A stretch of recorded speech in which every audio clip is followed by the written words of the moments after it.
அனைத்திந்திய அண்ணா திராவிட முன்னேற்ற கழகத்தின் பொதுச் செயலாளர்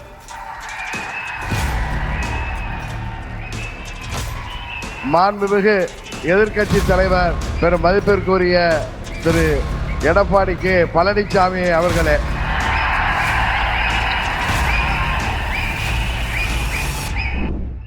இன்றைக்கு வசந்த பஞ்சமி. தை மாதம் பிறந்த பிறகு வழி பிறக்கும் என்பார்கள். அதிலும் இந்த வசந்த பஞ்சமி என்பது உலகத்தையே இயக்குகின்ற சக்தியின் ஆற்றல் பெருக தொடங்குகின்ற நாள் என்பது நமது மக்களின் நம்பிக்கை. இந்த வசந்த பஞ்சமி அன்றைக்கு தமிழ்நாட்டிற்கு வருகை புரிந்திருக்கின்ற, தமிழ்நாட்டில் ஆட்சி மாற்றத்தை உருவாக்கி மீண்டும் மக்களாட்சியை உருவாக்குவதற்காக வருகை புரிந்திருக்கின்ற இந்தியாவின் பிரதமர், நமது தேசிய ஜனநாயக கூட்டணியின் தேசிய தலைவருமாகிய மாண்புமிகு பிரதமர் அவர்களே, நமது தேசிய ஜனநாயக கூட்டணியின் தமிழ்நாடு தலைவர், அனைத்திந்திய அண்ணா திராவிட முன்னேற்ற கழகத்தின் பொதுச் செயலாளர்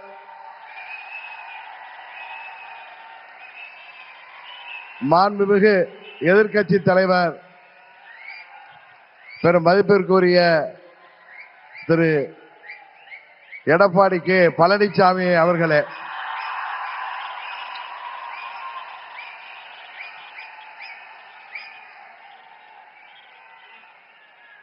மாண்புமிகு மத்திய அமைச்சர் பியூஷ் கோயல் அவர்களே, எனது அருமை நண்பர் மத்திய அமைச்சர் மாண்புமிகு எல் முருகன் அவர்களே, தமிழ்நாடு பாரதிய ஜனதா கட்சியின் தலைவர் எனது அருமை சகோதரர் நயினார் நாகேந்திரன் அவர்களே, பாட்டாளி மக்கள் கட்சியின் தலைவரும் முன்னாள் மத்திய அமைச்சருமாகிய டாக்டர் திரு அன்புமணி ராமதாஸ் அவர்களே, மற்றும் வருகை புரிந்திருக்கின்ற நமது தேசிய ஜனநாயக கூட்டணியின் அங்கம் வகிக்கின்ற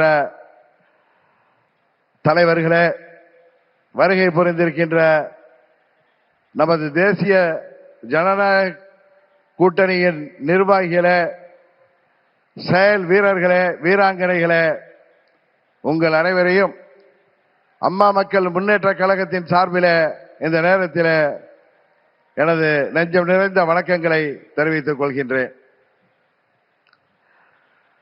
தொடர்ந்து 3 முறை இந்தியாவின் பிரதமராக இந்திய மக்களால்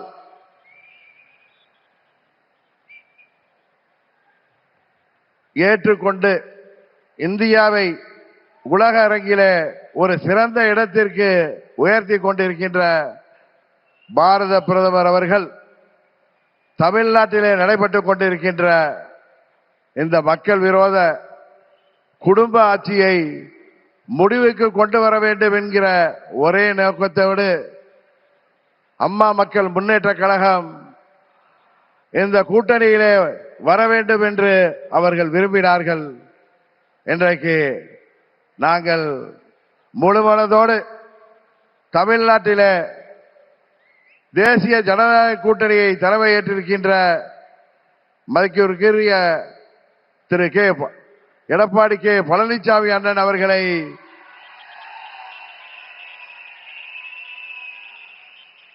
முழுமனதோடு ஏற்றுக்கொண்டு வந்திருக்கிறோம்.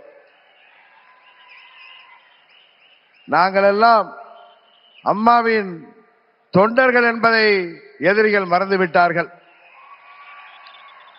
புரட்சி தலைவர் வழிவந்தவர்கள், இதய தெய்வம் அம்மாவின் தொண்டர்கள் நாங்கள். எங்களுக்குள் சண்டை சச்சரவுகள் இருந்தது உண்மைதான்.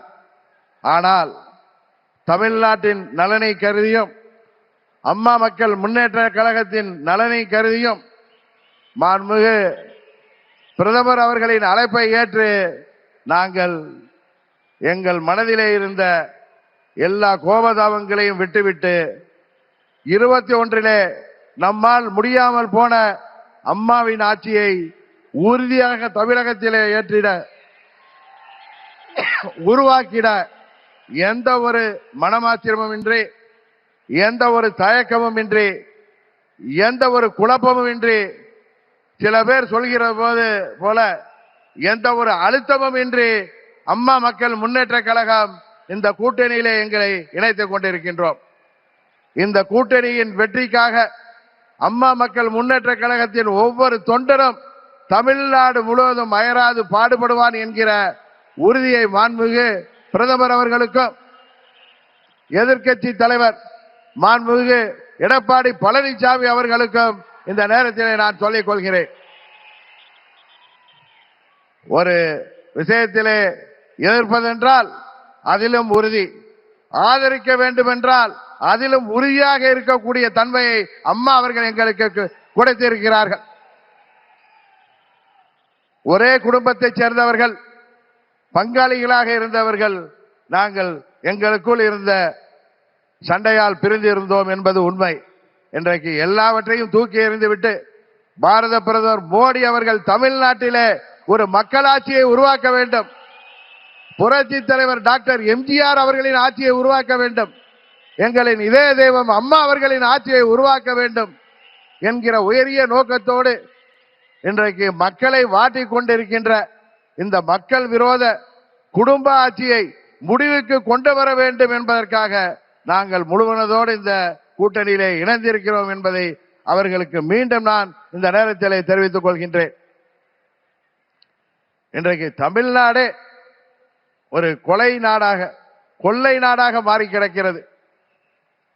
பத்திரிகைகளையும் ஊடகங்களையும் பார்த்தால் எங்கு பார்த்தாலும் கொலை, கொள்ளை, பெண்களுக்கு பாதுகாப்பு இல்லை, போதை மருந்து பழக்கம், போதை மருந்துக்கு ஒரு ஹப்பாகவே தமிழ்நாடு மாறி இருக்கிறது என்பது வேதனைக்கு உரியது.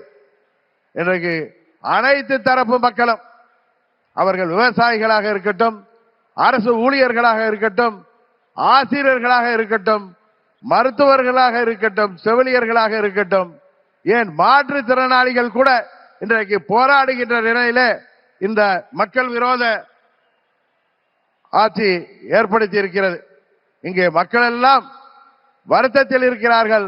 ஆனால் திரு ஸ்டாலின் அவர்கள் தனது மகன் உதயநிதி ஸ்டாலினை முதல்வராக்க துடித்துக் கொண்டிருக்கிறார்.